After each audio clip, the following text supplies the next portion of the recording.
और जग गए, उसका संबंध ही टूट गया।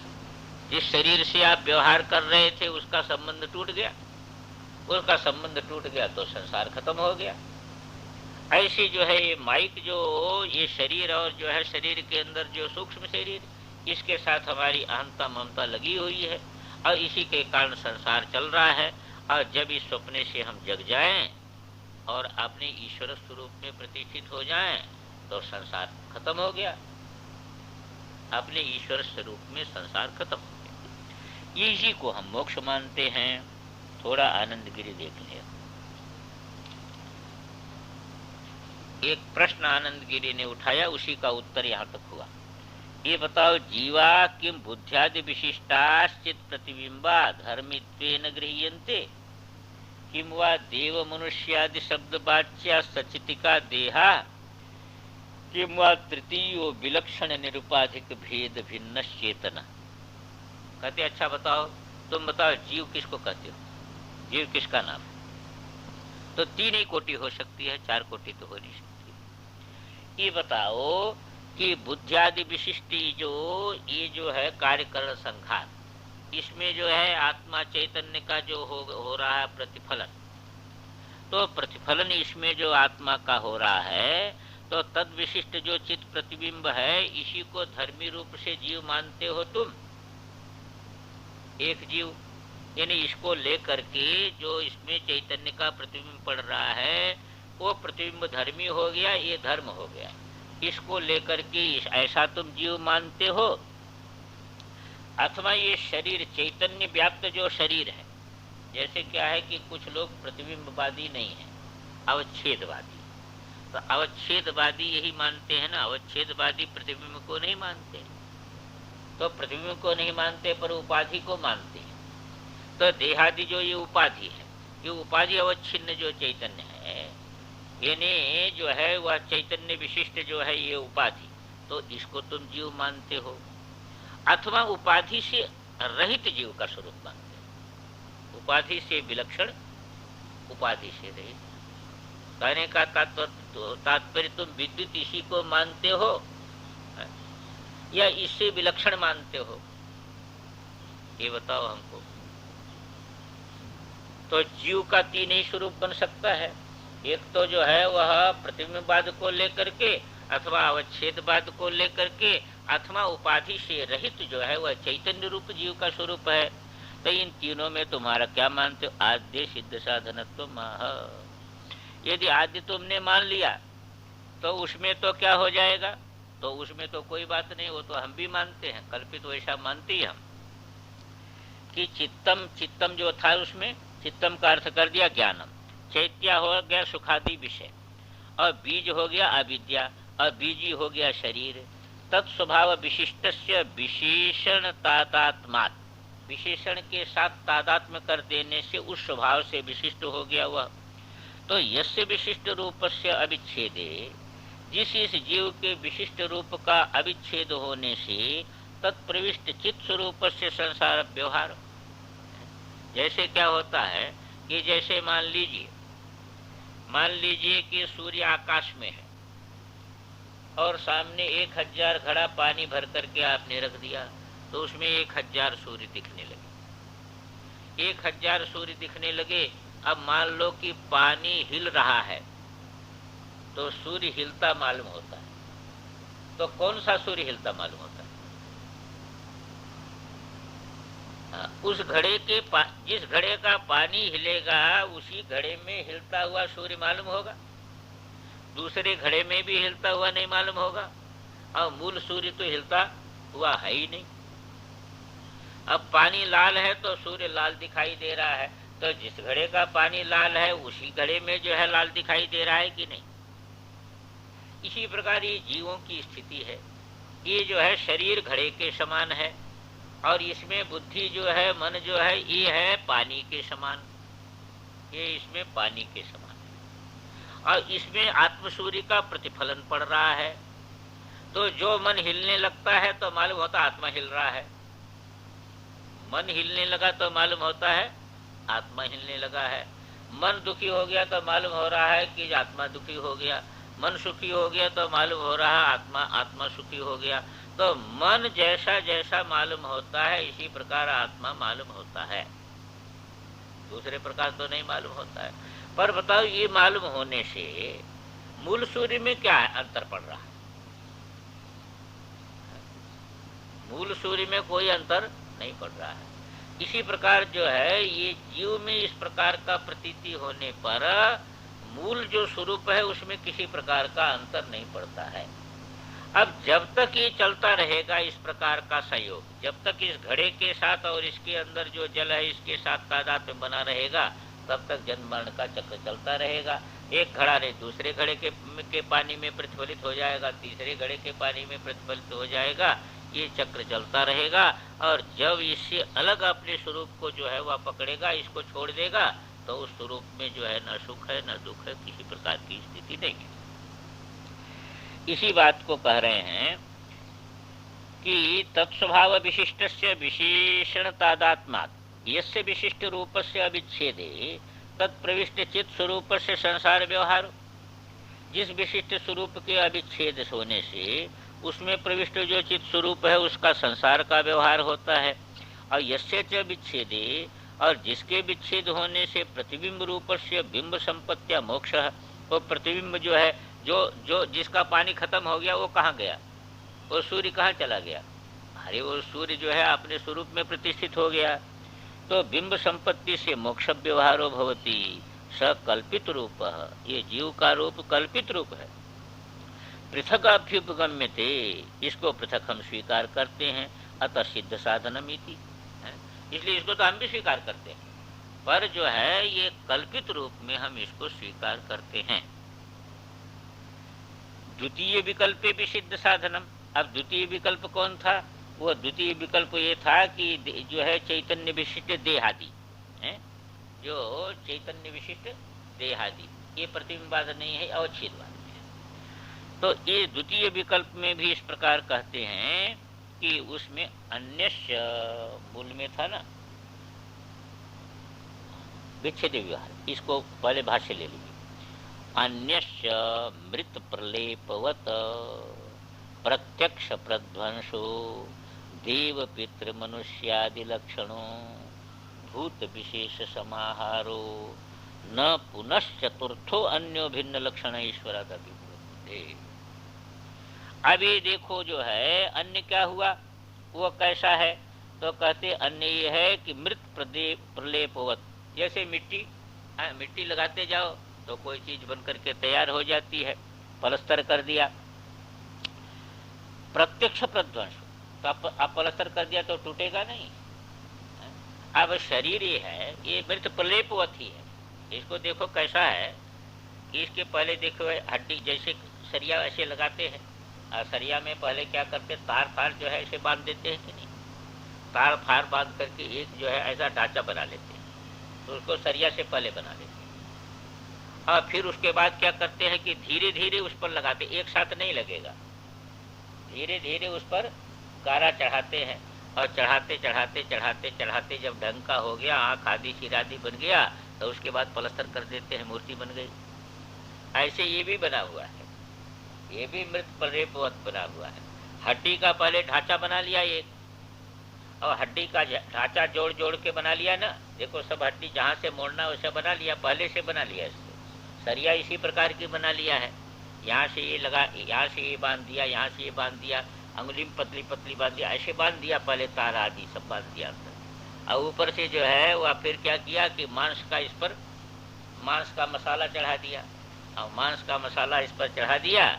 और अंदर जो आजकल पाइप चलता है ना, अंदर ही पाइप फिटिंग कर देते हैं खनी दौड़ाने का, ऐसे इसमें नशे जो है वह दौड़ा दिया जाए, जिसमें खून दौड़ रहा है। और ऊपर से क्या कर दिया, पलस्तर कर दिया। ये पलस्तर है, ऊपर से पलस्तर कर दिया। अब पलस्तर कर दिया तो ये ढांचा तैयार हो गया। तब ये बताओ कि ये ढांचा कब तक चलता है? ये ढांचा कोई नित्य रहने वाला है? ये ढांचा जब तक चलेगा चलेगा, और जब इसका हो गया खत्म हो गया। तो इस प्रकार मृत प्रलेपवत प्रत्यक्ष प्रध्वंसो देव पितृ मनुष्यादि लक्षणों, इसी प्रकार देवता शरीर है, चाहे मनुष्य शरीर है, चाहे पितृ शरीर है, चाहे पशु शरीर है, उसी प्रकार भूत विशेष समाहारो, बस 5 भूतों को मिला करके ऐसा बना दिया बस। गारा फारा मिला करके, गारा पानी सीमेंट चूना सब मिला करके इसको बना दिया। न पुनश्चतुर्थो, अब बताओ चौथा तो जीव कोई दिखाई नहीं देता है। एक तो प्रतिबिंब वाला हो गया और एक ये ढांचा वाला हो गया, 2 हो गया। अब इससे अलग जो है वह तो ईश्वर रूप है। अब चौथा तो कोई दिखाई नहीं देता, तो बताओ जीव को खोजो कहाँ मिलेगा। तो न चतुर्थ अन्यो विलक्षण भिन्न विलक्षण ईश्वरादाभ्युपगम्यते, ईश्वर से भिन्न जो है चतुर्थ कोई नहीं है। बुद्ध्यादि कल्पित आत्म व्यतिरेकेण व्यतिरेकाभिप्रायेण तो लक्षण भेदादि इति आश्रय असिद्धो हेतु।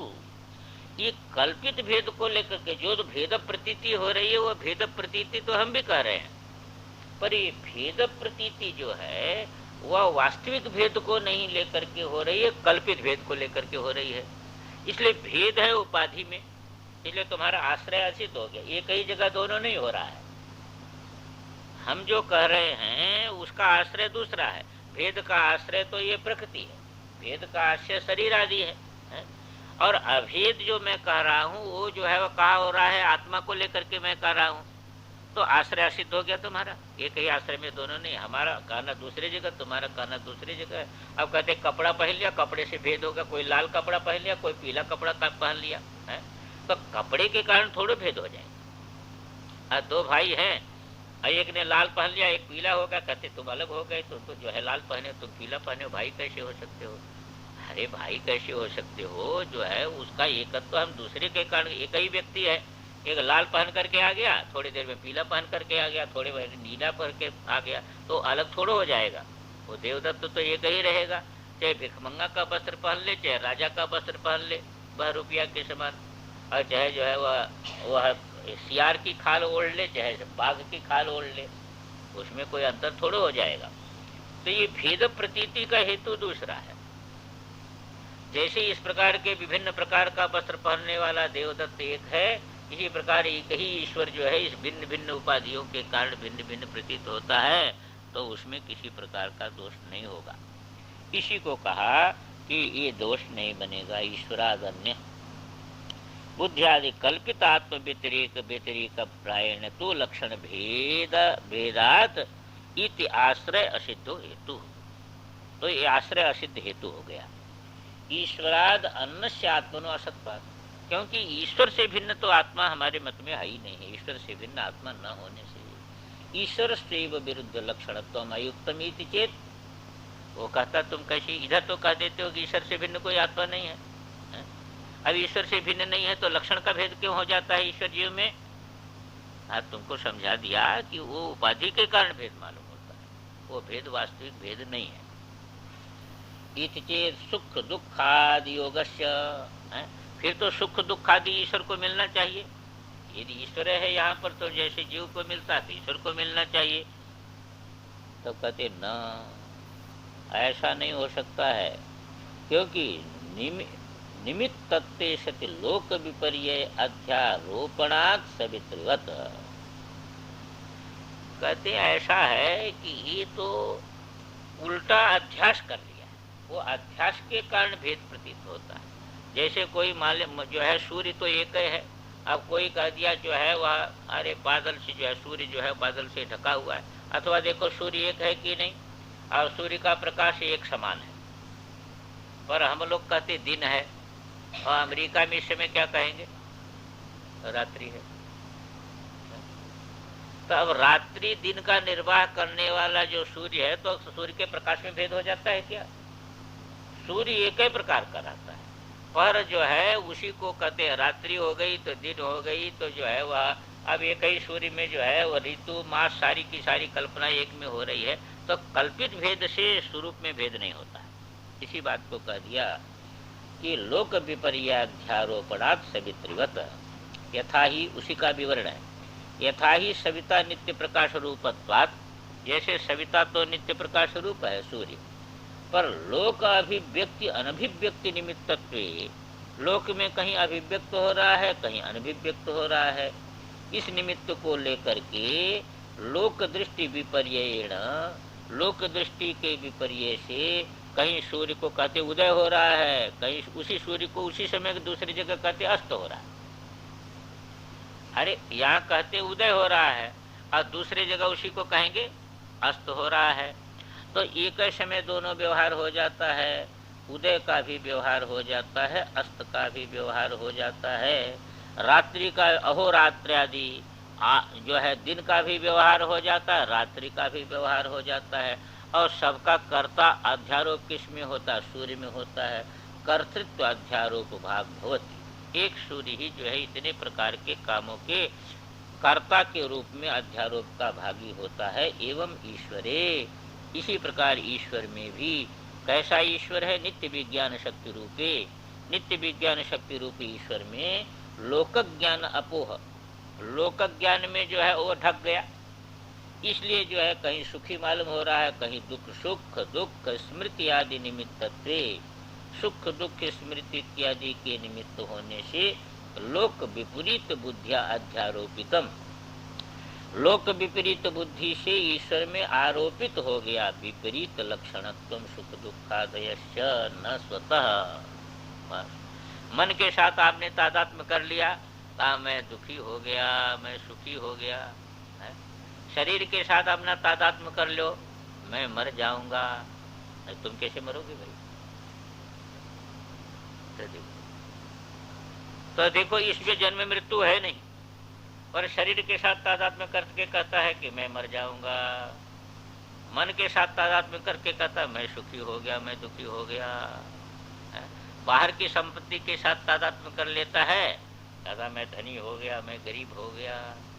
बुद्धि के साथ तादात्म्य कर लेता है, मैं बड़ा बुद्धिमान हूं, मैं मूर्ख हूं।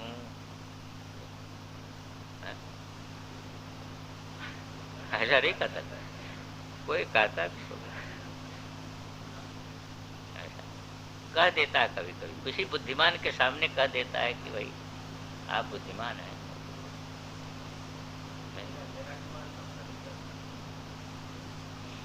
अब वैराग्यवान हो चाहे अवैराग्यवान हो, सभी तो आरोप कर रहे हैं। वैराग्यवान का मैं वैरागी हूँ, और क्या, वो भी इसी के साथ तादात्म्य करता है ना, मैं साधु हूँ, तुम गृहस्थ हो, मेरे बराबरी में बैठ सकते हो, ऐसा बोल देता। मैंने ये तो व्यवहार की बात हो रही है ना, तादात्म्य करके बोलेगा ना, और क्या शरीर तादात्म्य करके ही बोलेगा, क्योंकि शरीर है बैरागी बन जाता है, शरीर है वो बन जाता है, उसको तादात्म्य करके मन के साथ तादात्म्य करके बोलता है ऐसा, मैं सन्यासी हूँ ऐसा बोलता है। तो इस प्रकार जो है ये आरोप ये कौन कर रहा है? ये अज्ञानी आरोप कर रहा है, अपने ईश्वर स्वरूप में इतने प्रकार का आरोप कर रहा है। तो ये भेद आरोप के कारण मालूम हो रहा है, स्वरूप में कहाँ भेद है? स्वरूप में किसी प्रकार का भेद नहीं है, ये आरोप के कारण भेद मालूम हो रहा है। थोड़ी टीका हम लोग देखते चले तो अच्छा नहीं कि छूट गई टीका। अब तृतीय विकल्प, दो विकल्प हो गया था ना। तृतीय विकल्पे बुद्ध्यादि कल्पितेभ्यो विशिष्टात्मेभ्यो व्यतिरेकेण, तृतीय विकल्प यही था, उपाधि को छोड़ दो। तो उपाधि को छोड़ दो तो बुद्ध्यादि कल्पित जो विशिष्टात्मा है उससे व्यतिरेकेण निरुपाधिक स्वरूपाभिप्रायण, निरुपाधिक स्वरूप से पक्षी करने हेतु आश्रय असिद्ध, क्या पाठ है? आश्रया सिद्ध, आगे क्या है?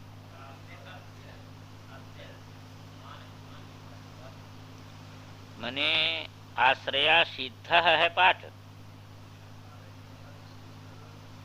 सिद्ध के बाद क्या है?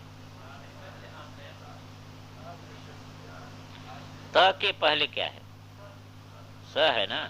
हाँ, हमारे में र हो गया है, हमारे में र है, इसीलिए पूछ रहा हूँ। आश्रया सिद्ध, तादृश से आश्रय से मान विकल्प। अब उस प्रकार का आश्रय में कोई प्रमाण नहीं बनेगा, वहां न सुख बनेगा न दुख बनेगा, कुछ बनेगा नहीं।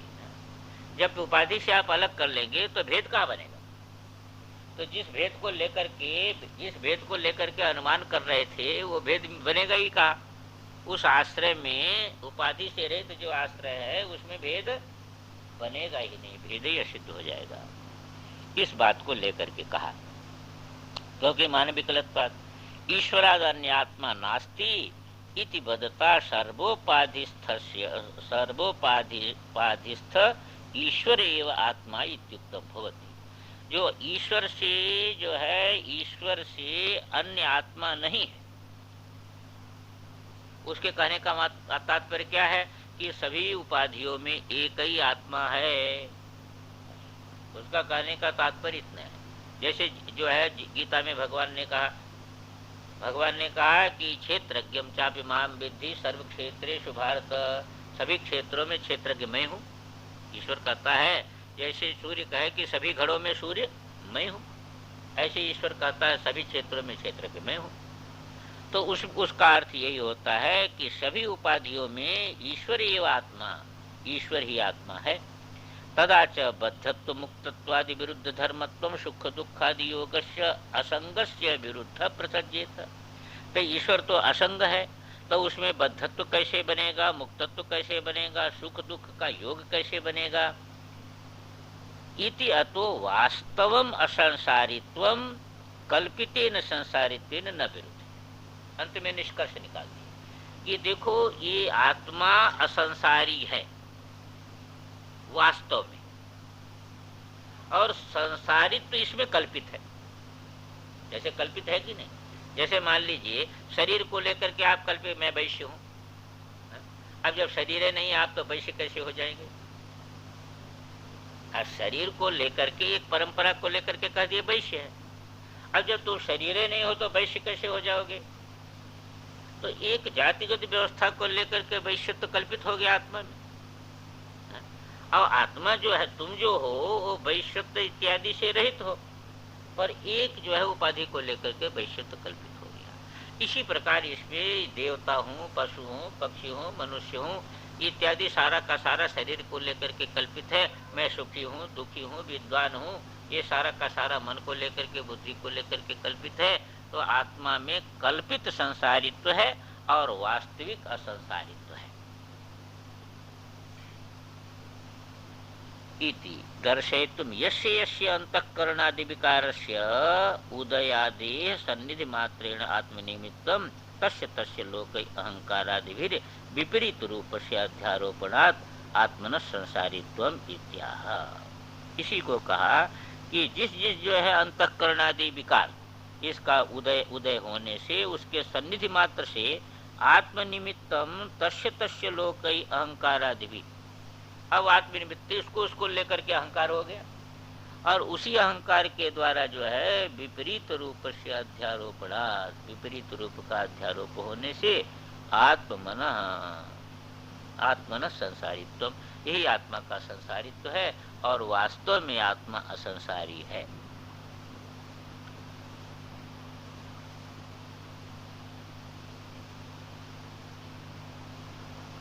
थोड़ी सी टीका कर लें। ईश्वरे सुखाद्याद्यारोपे इत्युक्ते मायोपाधिके ब्रह्मणि ईश्वर शब्द वाच्ये सुखादि अध्यास शंका स्यात् निवृत्त्यर्थम। अच्छा, कहते हैं कि देखो ईश्वर में जो सुखादि का अध्यारोप होता है, तो मायोपाधिक जो ब्रह्म है, तो उसमें जो है ईश्वर शब्द वाच्य कौन हो गया? मायोपाधिक ब्रह्म।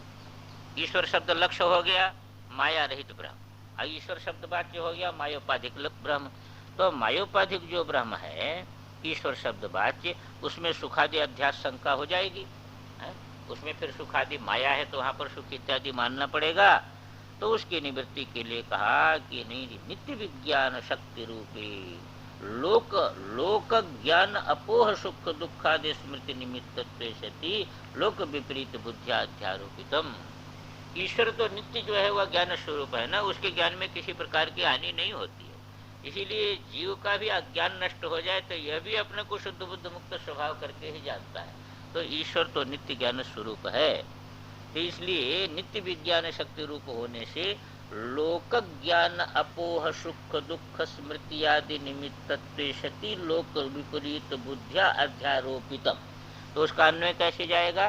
स्वरूपे विपरीत लक्षणम सुख दुखादयस्य न स्वतः, उस स्वरूप में स्वतः नहीं है। ईश्वर स्वरूप में सुख दुखादि स्वतः नहीं है, तो कैसे हैं? लोगों के द्वारा अध्यारोपित सुख दुख इत्यादि है, स्वतः नहीं है। ओम पूर्णमदः पूर्णमिदम्। तो विचार ये चल रहा था कि ईश्वर जो है वह ईश्वर में भी दोष आ जाएगा फिर। तो उसका उत्तर दे दिया कि ये दूसरों की बुद्धि से आरोपित होने के कारण ईश्वर के साथ उसका कोई संबंध नहीं बनता है। उसमें उदाहरण ये दिया कि जैसे सूर्य है तो सूर्य प्रकाश रूप है, और कहीं जो है वह किसी को जो है वह कोई कहता दिन हो गया रात्रि हो गया, अब सूर्य जो है वह का प्रकाश कम हो गया ज़्यादा हो गया, ये तो लोक बुद्धि से आरोपित है। इसी प्रकार आत्मा में सुख दुख इत्यादि सभी ये लोक बुद्धि से आरोपित हैं। तो आरोपित होने के कारण जो है ये बंधन मालूम होता है, और ये विपरीत लक्षण जो है निकल जाते ही मुक्ति है। तो यहाँ पर कह दिया था कि एवं ही बोध्यादि वृत्ति उद्भव अभिभव आकुल भ्रांत्याध्यारोपित सुख दुखादि योग उपपद्यते। टीका रह गई थी कुछ, तो टीका में हम लोग देख लें कि ईश्वरे सुखाद्यारोप इत्युक्ते मायोपाधिके ब्रह्मणि ईश्वर शब्द वाच्य सुखादि अध्यास शंका स्यात् तन निवृत्त्यर्थम आह। उसकी निवृत्ति के लिए कह दिया नित्य विज्ञान शक्ति रूपी। यथा अग्न्यादि शक्ति सत्यंतरमंतरेण स्वस्वभावादेव कार्योत्पादनानुकूला तथा नित्य विज्ञानम स्वभाव सन्निधि मात्रेण अंतःकरणादि प्रवृत्ति निमित्तम इति शक्तिमयम उच्यते। मूल में जो कह दिया था ना नित्य विज्ञान शक्ति रूप क्यों कहा यहाँ पर? आनंदगिरी का कहना है जैसे अग्नि जो शक्ति है, तो दूसरे किसी के जो है शक्त्यंतरम अंतरेण कोई दूसरा कुछ निमित्त नहीं करना पड़ता उसको, बल्कि स्वस्वभावादेव कार्योत्पादनानुकूला, वो अपने स्वभाव से ही गर्मी पहुंचाती है। गर्मी पहुंचाने के लिए कुछ और नहीं करना पड़ता है। वो शक्ति जो है जहाँ रहेगी, अग्नि शक्ति है, तो वो अपने आप गर्मी पहुंचाएगी। ठीक इसी प्रकार नित्य विज्ञान स्वभाव जो आत्मा है, उसके सन्निधि मात्र से अंतःकरण आदि की प्रवृत्ति का निमित्त वो बनता है, इसलिए उसको शक्ति में कहते हैं। यानी आत्मा के सन्निधि मात्र से अंतःकरण में चेतनता आ जाती है, और वह इंद्रिय शरीर में व्याप्त होकर के सारा का सारा काम हो रहा है। आत्मा में उसके लिए कुछ करता नहीं। जैसे सूर्य का सन्निधि मात्र है, और सूर्य के सन्निधि मात्र से सब काम हो रहा है। सूर्य किसी को लगा थोड़ा रहा है कि तुम यह करो, तुम यह करो, तुम यह करो, ऐसा कुछ नहीं लगा रहा है, पर उसके सन्निधि मात्र से सारा का सारा व्यवहार हो रहा है। इसी प्रकार आत्मा के सन्निधि मात्र से सारा का सारा व्यवहार होता है। लोकस्य ज्ञानापोह विस्मरण, लोक में जो ज्ञान का अपोह है, इसी का नाम विस्मरण है। हम भूल जाएं, यही तो हो गया, और क्या हो गया? ये चेतन है, पर चेतन है इसको भूल गया। ये शुद्ध है, बुद्ध है, मुक्त स्वभाव है, पर भूल गया। अब भूल गया तो अपने को शरीर मान लिया। जैसे खा पी करके चारपाई पर सोया, भूल गया तो सपने में एक कल्पित शरीर को अपना मान लिया कि ही मैं हूँ। अब उसके साथ सुख दुख को झेलने लगा। इसी प्रकार आत्मस्वरूप को जो भूल जाना है, जो ज्ञान का अपोह है, इसी का नाम है विस्मरण। तो ये है ज्ञानापोह है विस्मरण। मूल में था न स्वतः सुख दुख आदि जो है विपरीत लक्षण की प्रतीति इस कारण हो रही है, पर वह आत्मा में नहीं है। न परमार्थ तो विरुद्ध अनेक धर्मवत्तम, आत्मा में विरुद्ध अनेक धर्मवत्व तो नहीं है, पर भ्रांति से अनेक धर्मवत्व प्रतीत हो रहा है। आत्मा तो जैसा है वैसे ही है, एक ही स्वरूप है उसका, दूसरा नहीं है। पर विपरीतता के कारण जो है, विस्मरण के कारण इसमें सुख दुख इत्यादि अनेक धर्मवत्व प्रतीत हो रहा है, ये बता दिया। भ्रांतस्य स्वदृष्टि अनुरूप अध्यास आरोप दर्शनात् न अध्यासो वस्तु क्षति कर इत्या। अब एक चीज बताते हैं कि जैसे मान लीजिए कि रस्सी पड़ी है, थोड़ा अंधकार है, जैसे जैसे जिसके मन में संस्कार है वैसा वैसा उसमें आरोप कर रहा है। कोई कह रहा है कि सांप, ऐसा आरोप हो जाता है। कोई कह रहा नहीं जी सांप नहीं है, देखो ये वर्षा के बाद जमीन फट गई है तो छेद हो गया है, तो वो भूत छिद्र है, ऐसा कर दिया। तब कोई कहा कि नहीं जो है वो ऐसा नहीं है जी, ये कोई डंडा पड़ा हुआ है यहाँ पर, वो डंडा ही ऐसा दिख रहा है, वो डंडा है, वह कोई भूत छिद्र नहीं है, वो सांप नहीं। तो जैसे जैसे जिसकी, सभी एक आरोप नहीं करेंगे, जैसा जैसा जिसका संस्कार होगा वैसा आरोप करेगा। पर वो आरोप करने से न तो रस्सी में सर्प का धर्म आ सकता है, और न भूछिद्र का धर्म आएगा, और न लाठी का धर्म आएगा। उससे जो है रस्सी का कोई संबंध बनता नहीं। इसी प्रकार आत्मा एक ही और शुद्ध बुद्ध मुक्त स्वभाव है। अब उसमें देवता आरोप कर दिया तो बड़ा नहीं हो जाएगा, और राक्षस आरोप कर दिया तो घट नहीं जाएगा। क्योंकि ये जो आरोपित हैं वो आरोपित धर्म से उसका किसी भी प्रकार का संबंध बनता नहीं है। इसी बात को कह दिया कि न अध्यासो वस्तु क्षतिकर इत्याह आत्मदृष्टिया निरूप अध्यारोपाच। जैसी जैसी जिसकी दृष्टि है उसी प्रकार उसने आरोप कर लिया है।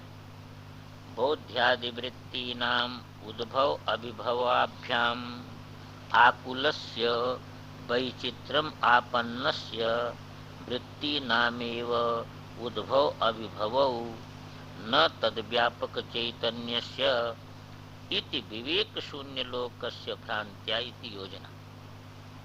जो भाष्यकार भगवान कहते हैं ना कि यथा घनादि विप्रकीर्णे अंबरे येनैव सवित्र प्रकाशो न दृश्यते स आत्मदृष्ट्यनुरूपमेव अध्यस्यते। जैसे आकाश में बादल हो गया, तब जिसको सूर्य का प्रकाश नहीं दिखाई दे रहा है वह अपनी दृष्टि के अनुकूल ही अध्यास कर लिया। क्या अध्यास कर लिया कि सविता इदानीम इह न प्रकाशयति इति। सूर्य यहाँ पर प्रकाश नहीं कर रहा है। सत्येव प्रकाशे अन्यत्र भ्रांति। अब सूर्य प्रकाश क्यों नहीं कर रहा है? सूर्य तो प्रकाश कर ही रहा है, सूर्य तो प्रकाश कर ही रहा है, क्योंकि सूर्य प्रकाश न करे तो दूसरी जगह कैसे प्रकाश हो रहा है? सूर्य तो प्रकाश कर ही रहा है, पर हमारी आंख बादल से ढक गई है, इसलिए हमको लगता है सूर्य प्रकाश नहीं कर रहा है। सूर्य प्रकाश यदि न करे तो बादल कैसे दिखे? और सूर्य प्रकाश न करे तो दूसरी जगह धूप है। आपके शेगांव में बादल दिख रहा है और अकोला में धूप दिख रही है, तो सूर्य प्रकाश बंद कर दे तो अकोला में धूप कैसे दिखे? लेकिन इसकी दृष्टि ऐसी हो गई, इसकी दृष्टि में नहीं दिख रहा प्रकाश, तो इसने आरोप कर लिया कि सूर्य प्रकाश नहीं कर रहा है, तो सूर्य तो प्रकाश कर ही रहा है। इसी प्रकार अज्ञान के कारण यह आरोप कर लेता है, आत्मा में आरोप कर लेता है कि आत्मा मर जाएगा, सुखी दुखी इत्यादि तमाम प्रकार का आरोप कर लेता है। तो ये जो भाष्य में था कि घनादि विप्रकीर्णे अंबरे ये नैव सवित्रे प्रकाशो न दृश्यते स आत्मदृष्टेन रूपमेव अध्यस्यति सविता इदानीम इह न प्रकाशयति सत्यैव प्रकाशे अन्यत्र। दूसरे जगह तो सूर्य का प्रकाश हो रहा है, तो ऐसा आरोप क्यों करता है? भ्रांति से। एवं यह ठीक इसी प्रकार यहाँ बौद्ध्यादि वृत्ति उद्भव अभिभव। बुद्धि वृत्ति एक वृत्ति आती है, वह चली जाती, दूसरी वृत्ति आती है, तीसरी वृत्ति आती है, तो वृत्ति का उद्भव अभिभव हो रहा है। उससे आकुल भ्रांत्या अध्यारोपित सुख दुखादि योग। कभी बुद्धि में सुखाकार वृत्ति आ गई तो दुखाकार वृत्ति आ गई। अब उससे जो है आकुल जो है ये हो करके भ्रांति से अध्यारोपित कर लेता है, मैं सुखी हूँ दुखी हूँ। सुख दुखादि योग उपपद्यते तत्स्मरणाच तस्यैव ईश्वर सेव स्मरण। तत्स्मरणाच ये हेतु लेना और इसी का विवरण लेना, इसी सूत्र का। तस्यैव ईश्वर सेव ही स्मरणम, उस ईश्वर के विषय में ही स्मृति में ऐसा कहा गया है। पहले थोड़ी सी टीका ले ले भाष्य। कहाँ स्मृति में कहा गया है? तो गीता में कहा गया मत्त स्मृतिर्ज्ञानम अपोहनम च। भगवान कहते हैं कि मेरे से ही स्मृति हो रही है, अज्ञान अपोहनम च, विस्मृति भी मुझसे हो रही है, स्मृति भी मुझसे हो रही है। विस्मृति भी मुझसे हो रही है, स्मृति भी से हो रही है। दूसरे जगह कहा कि ना दत्ते कस्यचित् पापम न चैव सुकृतम विभु अज्ञानेनावृतम ज्ञानम तेन मुह्यन्ति। न तो परमात्मा किसी का पाप लेता है और न किसी का जो है वह पुण्य लेता है। न तो पाप लेता है न पुण्य लेता है, कि अज्ञान, क्योंकि इसका तो आत्मभूत है परमात्मा। अज्ञान से इसका ज्ञान घटा जो है ढका हुआ, इसलिए ऐसा मालूम होता है। जैसे स्वप्न में मालूम हो ना, ऐसे अपने भावना के अनुसार उसको मालूम होता है और उसी प्रकार उसको फल भी हो जाता है। पर परमात्मा वैसे का वैसे रहता है।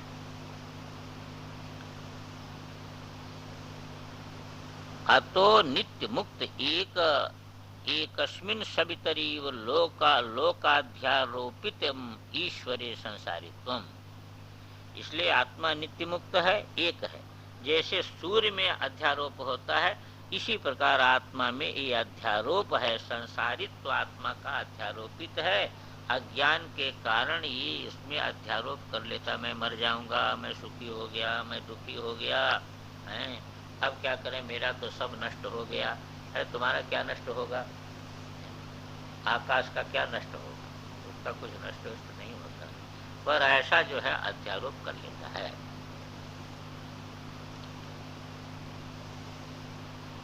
थोड़ी सी टीका देखें कि बौद्धादि वृत्ति नाम उद्भव अभिभवाभ्याम आकुलस्य। बौद्ध जो वृत्ति है ये उद्भूत होती हैं और अभिभूत होती हैं, उससे आकुलस्य वैचित्रम आपन्नस्य वृत्ति नामेव उद्भव अभिभवो न तद व्यापक चैतन्यस्य। ये वृत्ति का उद्भव अभिभव है, चैतन्य का उद्भव अभिभव नहीं। ये वृत्ति में उद्भव अभिभव हो रहा है चैतन्य का। तद व्यापक जो चैतन्य है उसमें उसका अभिभव नहीं हो रहा है। इत विवेक शून्य लोकस्य भ्रांति, ये विवेक है नहीं। अरे शरीर मरेगा, तुम नहीं मरोगे, पर ये जब विवेक नहीं रहेगा तो भ्रांति से क्या कहेगा, मैं मर जाऊंगा। तो मैं मर जाऊंगा ये कैसे कहेगा? ये कहेगा भ्रांति से कहेगा, तो शरीर के साथ तादात्म्य करके कहेगा। इसी प्रकार वृत्ति में उद्भव, एक वृत्ति है, दूसरी वृत्ति, जैसे जैसी वृत्ति है ऐसे अपने में आरोप कर लेता है, सुख दुख इत्यादि का आरोप कर लेता है। तो इसका ठीक ज्ञान न होने के कारण ही इस प्रकार होता है। इति विवेक शून्य लोकस्य भ्रांत्या इति योजना, ऐसा मूल में योजना कर लेना। चैतन्यस्य ज्ञान सुखादि उत्पादे निमित्तत्वम न केवलम अन्वय व्यतिरेक सिद्धम तत्स्मरणाच्च। केवल अन्वय व्यतिरेक से ही ये बात सिद्ध नहीं होती है कि चैतन्य का जो है ज्ञान सुखादि उत्पादि में जो है निमित्तत्वम, ये इसमें जो निमित्तत्व है, खाली चैतन्य सत्ता मात्र से ये सारा का सारा हो रहा है। ये केवल अन्वय व्यतिरेक से ही नहीं सिद्ध है, बल्कि स्मृति से भी सिद्ध है। परमात्मा सत्ता से ही सारा का सारा कार्यकरण संघात संचालित हो रहा है। यह केवल अन्य व्यतिरेक अनुमान से ही नहीं सिद्ध है, बल्कि स्मृति से भी सिद्ध है। कैसे है? कि तत्स्मरणात् भगवत वाक्याच सिद्धम, भगवान के वाक्य से भी सिद्ध है। भगवान कहते मत्त स्मृतिर ज्ञानम अपोहनम च, ईश्वरे संसारित्वम ईश्वर संसारी इति प्रसिद्ध भावात विशिष्ट अनुमत चित्त स्वरूप इति व्याख्या। मूल में जो कह दिया था ना, ईश्वरे संसारित्वम आरोपितम, ये कहा था ना भाष्यकार भगवान ने। अब ईश्वर में तो संसारित तो हो नहीं सकता है, तो आरोपित भी कैसे कोई करेगा।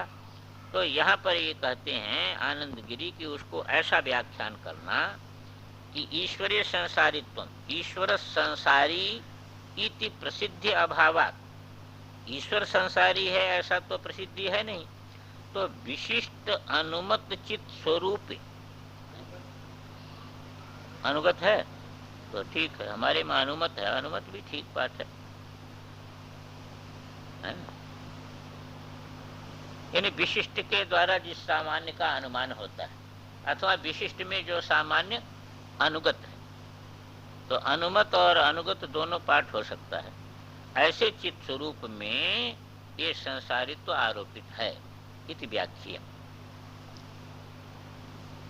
शास्त्रादि प्रामाण्याद अभ्युपगतम असंसारित्वम इति अविरोधः, तो संसारित्व हो गया इसमें आरोपित, और शास्त्रादि प्रमाण से जो है वह असंसारित्व,